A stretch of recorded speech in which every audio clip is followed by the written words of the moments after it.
आज कोई भी चीज़ अच्छी नहीं मिल रही, सब मिलावटी चीज़ मिल रही है। तो हम लोग ये मैसेज भी देना चाहते हैं, हम खुद भी करना चाहते हैं, खुद करके हमने दिखाया है। अभी मेरे यहाँ फार्मर की कई वर्कशॉप होती है जी।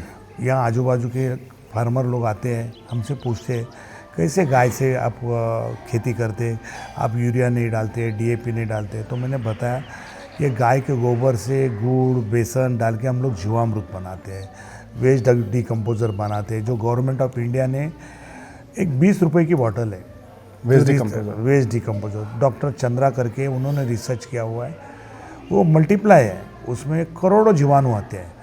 तो अगर हमारी जो ज़मीन है उसको अगर उपजाऊ बनाएंगे तो ही हम लोग सक्सेस होंगे। तो मेरा तो यही विज़न है कि इसमें ज़्यादा से ज़्यादा टूरिज़्म के माध्यम से फार्मर लोगों में ज़मीन को बचाओ और लोगों को विष मुक्त अन्न मिलना चाहिए, ये हमारा विजन है। इसके लिए हमको प्रयास करते हैं, हम तो छोटा काम कर रहे हैं।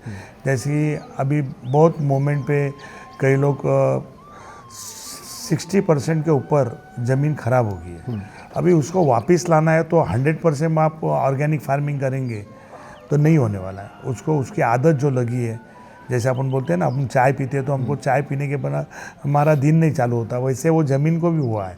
तो हम ये सोचते हैं, आपको बताते हैं हम लोग टूरिस्ट लोगों को, आप अभी जो पहले डालते थे 100% फर्टिलाइज़र, वो आप 50% पर लाओ, 50% अपना ये नेचुरल यूज करो। गाय के गोबर से हुआ जीवामृत, वेस्ट डिकम्पोजर, ये करके आप डालेंगे तो 50 से 40 जाएगा, 40-30। तो ये करेंगे आज से चालू, तो आप 25-30 साल में जो अपने देश में, जैसे आप तो देखते घूमते हैं पंजाब हरियाणा, वहाँ ज़मीन बहुत पंक्चर जहरीली हो गई। तो ये जहरीली ज़मीन को हमको अच्छी ज़मीन बनाने में प्रयास करना है। और मेरे जैसा आप भी अगर एग्रो टूरिज्म करेंगे तो पेड़ लगाने के लिए और ज़मीन बचाने के लिए ये संदेश आप दो, ऐसे मेरी भी अपील रहेगी आप। हम लोग यहाँ आपको वो एक्सक्लूसिव जानकारी देते हैं जो इंटरनेट पे आपको कोई भी नहीं दे सकता, और इसीलिए हमारे इस YouTube चैनल को अभी तुरंत अभी के अभी आप जरूर सब्सक्राइब करें और इसके साथ साथ बेल वाला आइकन भी प्रेस करें ताकि ऐसे ही अच्छी जानकारियां आप तक सबसे पहले पहुंचती रहे। अब बढ़ते हैं आगे। बाय द वे, अगर आपने हमारा पिछला एपिसोड नहीं देखा है तो मैं आपसे रिक्वेस्ट करूंगा कि आप हमारे YouTube चैनल में प्लेलिस्ट में जाके देखिए हमारे पिछले एपिसोड को। ये मैं आपको इसलिए बता रहा हूं जस्ट टू मेक श्योर कि आप हमारा पिछला वाला एपिसोड जो कि इतना वैल्यूएबल है, आप गलती से मिस ना कर जाओ। चलिए, ये तो बात हो गई पिछले एपिसोड की, लेकिन अब इस नए एपिसोड में आपको क्या देखने के लिए मिलेगा, चलिए अब यहां से हम शुरू करते हैं। अच्छा सर, बहुत सारे लोग बोलते हैं कि रिजॉर्ट और एग्रो टूरिज्म के बीच में फ़र्क उनको करना नहीं आता, तो सर उनके लिए थोड़ा सा गाइड कर दीजिए सर। एक्चुअली एग्रो टूरिज्म और रिसोर्ट में बहुत फ़र्क है। वो 3 बेस पे किया है एग्रो टूरिज्म के। एक तो पर्यावरण है, एक दूसरा नेचुरल फार्मिंग है, और तीसरा जो है रिसाइकलिंग। ये हमारे एग्रो टूरिज्म का ये पूरा हार्ट है। जैसे कि पर्यावरण में हम लोग जो टूरिस्ट आते हैं उनको हम पर्यावरण के बारे में बताते हैं। जैसे कि उसके बारे में हमने एक नक्षत्र वन बनाया हुआ है, ये हमारे 9 एकड़ एरिया में। वो 9 एकड़ एरिया में नक्षत्र वन का कंसेप्ट हमारा है, वो पर्यावरण के लिए दिया हुआ है। तो लोगों को हम कहते हैं कि हर आदमी के हर नाम के एक राशि होती है। जैसे मेरे नाम पे कुंभ राशि है, तो मैंने ज़िंदगी में मेरे कुंभ राशि पे अगर आम का पेड़ है तो मैं आम का पेड़ तोड़ना नहीं चाहिए, लेकिन एक ज़िंदगी में आम का पेड़ लगाना चाहिए। अगर वो भी नहीं लगाना चाहते हैं तो एक तुलसी का जो अपन बोलते हैं तुलसी लगाना चाहिए। क्यों लगाना चाहिए कि 24 आवर्स तुलसी अपने को ऑक्सीजन देती है। और ये जो पर्यावरण के बारे में हम लोग जो टूरिस्ट आते हैं उनको बताते हैं कि 2 चीज़ों का हाथ मत लगाओ। जैसे ये पर्यावरण का जो बैलेंस रखने वाली मधमाशी बोलते हैं हम लोग मराठी में, और मराठी में बोलते हैं फूलपाखरू। ये 2 जो है ये परागीकरण करने में बहुत उनका योगदान है। उनकी वजह से ये निसर्ग का बैलेंस होता है।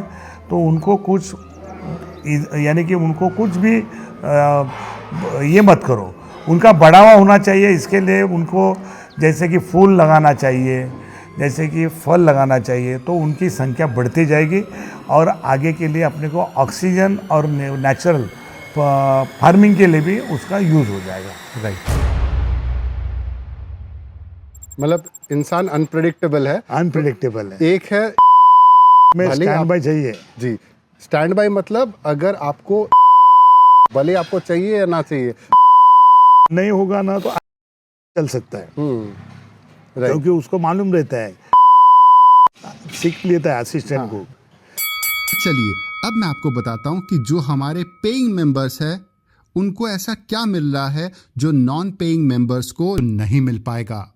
बिना इसके आपका इस इंडस्ट्री में एंटर करना या इस इंडस्ट्री में टिके रहना या फिर इस इंडस्ट्री को डोमिनेट करना, ये तीनों मुश्किल हो जाती हैं। तो देर किस बात की, आज ही हमारे इस मेंबरशिप को तुरंत ज्वाइन कीजिए। इसके अलग अलग लेवल्स है, इनमें से देखिए कि कौन सा आपको ज्यादा सूट करता है और जो लेवल आपको ज्यादा समझ में आए, जिसका की डिटेल अभी आपको स्क्रीन में दिख रहा है, उसको आप चूज करें और हमारे साथ मेंबर बनके अभी इसी वक्त एक्सेस पाएं। अब आपके ड्रीम्स और रियलिटी के बीच में सिर्फ एक क्लिक का फासला है, तो तुरंत नीचे या ऊपर दिए हुए लिंक को क्लिक करें और एग्रो टूरिज्म के इस मेंबरशिप क्लब को अभी ज्वाइन करें। वो फार्मर के लिए हम लोग बहुत योगदान करके गाइड करते हैं कि आज जो आप देखते हैं छोटे बच्चे से लेके बड़े लोगों तक, छोटे बच्चे ने तो कभी सिगरेट भी नहीं पी होगी, लेकिन उनको कैंसर हो रहा है, डायबिटीज़ हो रहा है। तो ये हमारे खान पान में कुछ बदलाव हो गया है। जो हम लोग फर्टिलाइज़र यूज़ करते हैं वो फर्टिलाइज़र का ये परिणाम उसमें हो गया है। और जो हमारी पारंपरिक जो पद्धति थी, हम लोग गाय, भैंस, बकरी, घोड़ा, ये इससे नेचुरल फार्मिंग करते थे। लेकिन अभी हमने सब जो urea, DAP, single super phosphate fertiliser use करने की वजह से आज ये हमने जो हमारी खेती है वो खेती पंक्चर हो गई है।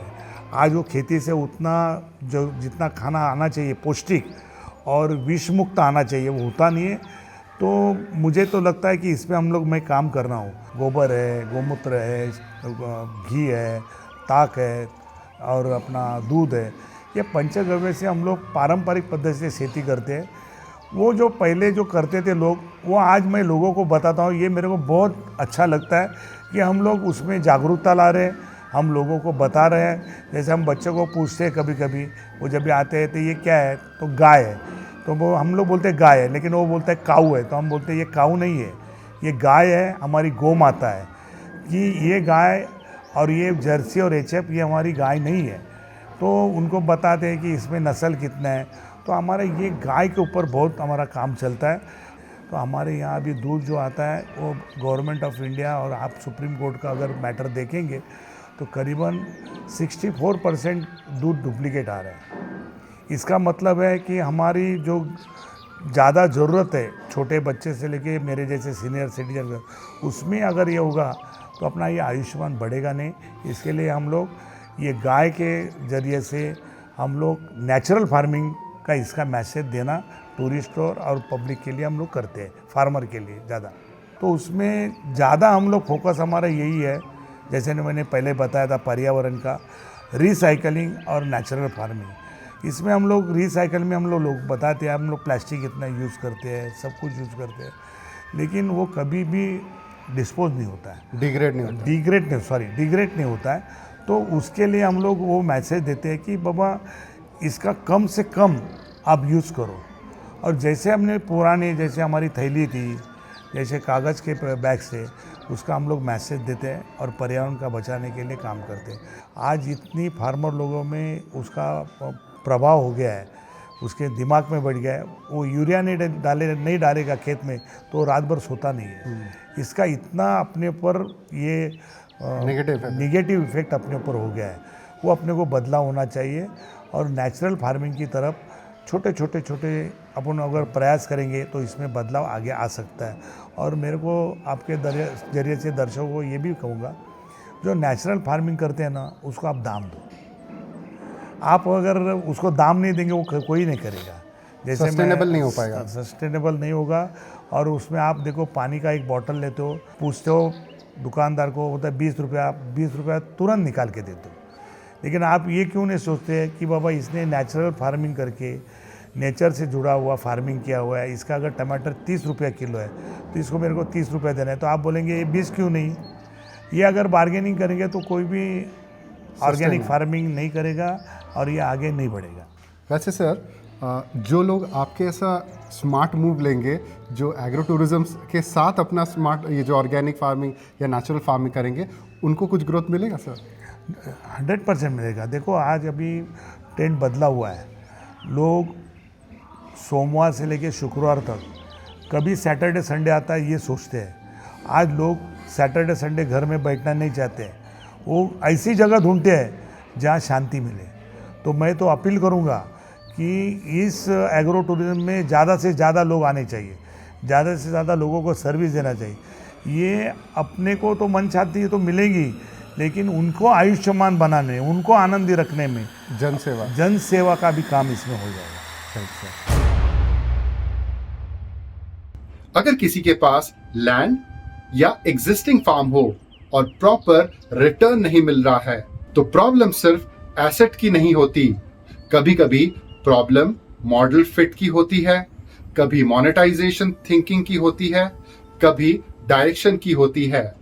अगर आप प्रोफेशनली इवैल्यूएट करना चाहते हो कि एग्रो टूरिज्म आपके केस में फिट है या नहीं, तो अभी रजिस्ट्रेशन करें। ये एक एग्रो टूरिज्म का कंसल्टेशन तो बिल्कुल भी नहीं है, ये एक पेड सेशन है हमारे साथ, जहां हम आपकी एग्रो टूरिज्म से रिलेटेड नीड्स और रिक्वायरमेंट्स को प्रायोरिटी बेसिस पे समझते हैं, ताकि आपको एग्रो टूरिज्म से रिलेटेड सही मार्गदर्शन 1-to-1 दे पाए। ये सबके लिए नहीं है, ओनली फॉर सीरियस पीपल। तो रजिस्ट्रेशन करने का लिंक इस वीडियो के डिस्क्रिप्शन बॉक्स में या कमेंट सेक्शन में आपको इसका लिंक मिल जाएगा। तो देर किस बात की, अभी इस वीडियो के नीचे या ऊपर आपको लिंक मिल जाएगा, वहां पे आप क्लिक कीजिए और रजिस्ट्रेशन करके आप इस सेशन को हमारे साथ अटेंड कीजिए। और इसीलिए आपका एग्रो टूरिज्म बिजनेस मैं शुरू करवाऊंगा। आप मानेंगे नहीं, गांव का उनको याद दिलाने के लिए हमने वहाँ अपला गाँव का पार बनाया हुआ। पार बोलते हैं, हमारे मराठी में हम पार बोलते हैं। जैसे गांव में जैसे एंट्री करेंगे तभी एक कट्टा रहता है, उस पर लोग गाँव के लोग बैठते हैं शाम को, चौपाटी नहीं, ऐसे गाँव पेड़ रहता है, पेड़ में कट्टा बना के बैठते हैं, गप्पा गपछप होती है। वैसे हमारे यहाँ महाराष्ट्र में उसको पार बोलते हैं, तो हमने उसको नाम दिया अपला गाँव का पार। तो उसमें भी हम लोग ने पर्यावरण का मैसेज दिया है। आप बोलेंगे कैसे, तो उसमें वो पार में हमने ना वड का झाड़ लगाया हुआ है। तो वड और ये पिंपल, ये 24 आवर्स ऑक्सीजन देने वाली दो पेड़ है, 24। तो हम लोग पर्यावरण का उससे मैसेज देते हैं। और पहले जो लोग थे बहुत होशियार थे, बहुत होशियार। अभी जैसे मेरे गांव का नाम है बेलदरे, जैसे हमने ब्रांड नेम अपला गाँव रखा है, लेकिन मेरा विलेज है वो बेलदरे है। तो हाँ, एंट्री करेंगे ना तो करीबन 300-350 साल पहले वड के झाड़ है, यानी कि वो बराबर पूर्व पश्चिम के दिशा में लगाए हुए हैं। गांव को ऑक्सीजन देने की उन्होंने सोचा था, इसके लिए हम लोग आज ऑक्सीजन ले रहे हैं। वो करीबन 50 के ऊपर पेड़ होंगे ऑक्सीजन के। तो वही मैसेज हम देने के लिए हमने यहाँ अपला गाँव का पार बनाया हुआ। तो वहाँ लड़के लोग को हम लोग डांस करने के लिए बोलते हैं, और बाद में उसको वो पेड़ का क्या चीज़ है, पेड़ का महत्व क्या है वो बताते हैं। तो पहले लोग ये महत्व बताने के लिए क्या करते थे, वो झाड़ के नीचे एक पत्थर रखते थे, उसको भगवा कलर लगाते थे और बोलते थे ये भगवान का पेड़ है, इसको तोड़ो मत। लेकिन वो भगवान का पेड़ नहीं, वो ऑक्सीजन देने वाला पेड़ है। यानी कि वड रहता था, नहीं तो पिंपल रहता था, नहीं तो वो हनुमान की मूर्ति रखते थे वहाँ। तो ऐसे पहले लोग बहुत पर्यावरणवादी थे, तो उनसे जो कुछ मिला है वो आगे रहेगा, तो अपने यहाँ बहुत अच्छा रहेगा और ऑक्सीजन भी लोगों को मिलते रहेगा। लेकिन भाई जी, आपने सर एक और भी चीज़ बताया था कि ट्रेनिंग के लिए भी किसान यहाँ पे आते हैं, है ना सर? हाँ। तो आपने क्या वो इंस्टीट्यूशन से कोलैबोरेट किया या कैसा था सर? नहीं, मैं प्रैक्टिकली उनको बोलता हूँ, हमारे यहाँ क्या ट्रेनिंग सेंटर वगैरह नहीं है। कई 2-3 बार ऐसे हुआ है कि तालुका के कृषि अधिकारी ने मेरे को कहा था कि हम लोग फार्मर का एक बचत गट लेके थे, कई महिलाओं का बचत गट लेके आते हैं, तो उनको थोड़ा ऑर्गेनिक फार्मिंग के बारे में आप गाइड करो। तो मैं थे, मेरे कुलकर्णी कलीग थे, हमारे डॉक्टर सतीश पाटिल थे। तो मैंने मेरा पार्ट मैंने उनको बताया था कि आप गाय को छोड़ो मत, गाय दूध देती नहीं है इसका मतलब गाय काम की नहीं है, गाय काम की है। तो हम बोलते हैं कि एक गाय 10 एकड़ आपकी खेत चला सकता है। अगर आपको नहीं करना है ना तो आप, जैसे मैंने ये आपको जहाँ हम लोग खड़े हैं, ये 12 गुंठे का मॉडल है। ये फार्मर लोगों के लिए मॉडल बनाया हमने। ये क्यों बनाया कि आप अपने गांव में, आपकी अगर खुद की खेती नहीं होगी तो 12 गुंठे की, 15 गुंठे की, 20 गुंठे की आप खेती ले लो किसी, लेकिन उसमें एक गाय संभालो, वो गाय का दूध आप ले लो, दूध आपको सेहत देगा, आपको फैमिली के लिए कोई आजार यानी कि कोई बीमारी नहीं आएगी। लेकिन उसका गोबर से जीवामृत, वेस्ट डिकम्पोजर ला के आप ये ऑर्गेनिक फार्मिंग करो। ऑर्गेनिक फार्मिंग में ये 12 गुंठे में 3 गुंठा आप मिर्ची लगाओ, 3 गुंठा आप टमाटर लगाओ, 3 गुंठा गोभी लगाओ, 3 गुंठा आप बाकी को कोई दूसरी सब्जी, शिमला मिर्ची, जितनी जिसको ज़्यादा ये नहीं आते, जो हर दिन लगते हैं आपको जी। खाने में, हर दिन लगते हैं। हाँ। और बाजू के जो अपने जो ये है, ये ग्रीन शेड नेट के बाजू में इसके वेल वर्ने, देखो एक तार लगी हुई है, इसमें आप वेल वर्ने लगाओ, काकड़ी लगाओ, दूधी लगाओ, दोड़का लगा दो। तो इससे मैंने उनको 1000 रुपये का मॉडल बताया हर दिन का। आपको पूरे गांव में मालूम होना चाहिए कि बाबा फलाना XYZ आदमी जी ये ऑर्गेनिक फार्मिंग से सब्जी उगाता है। जी। टमाटर हो, मिर्ची हो, हाँ। तो खाली आप मार्केट में मत लेके जाओ उसको बेचने के लिए।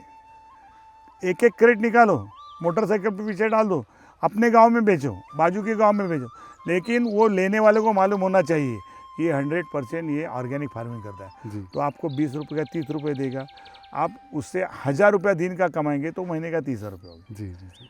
तो आज देखो इजराइल जैसा देश, छोटा देश, वहाँ पानी की सुविधा नहीं है, सबकी है। वो अगर सब यूरोप कंट्रीज़ में अगर जितनी सब्जी है वो एक्सपोर्ट कर सकता है, तो हमारा तो भारत देश खेती प्रधान है, हमारे पास ज़मीन है, तो हम लोग थोड़ा पहले ज़माने जैसा खेती करना चालू करेंगे तो हम लोग इसमें बहुत बड़ा काम कर सकते हैं। वनडे पिकनिक में हम लोग हाँ। 5 घंटे के लिए, जैसे कि हमारी 10 से 3 बजे की पहली बैच है, दूसरी बैच 1 बजे से 6 बजे तक की है। तो हम लोग ये 5 घंटे जो जितने भी इतने ये लोकेशन में हमारा जो 9 एकड़ का है, उसमें वो लोग जब ये आते हैं तो उसमें हम लोग एक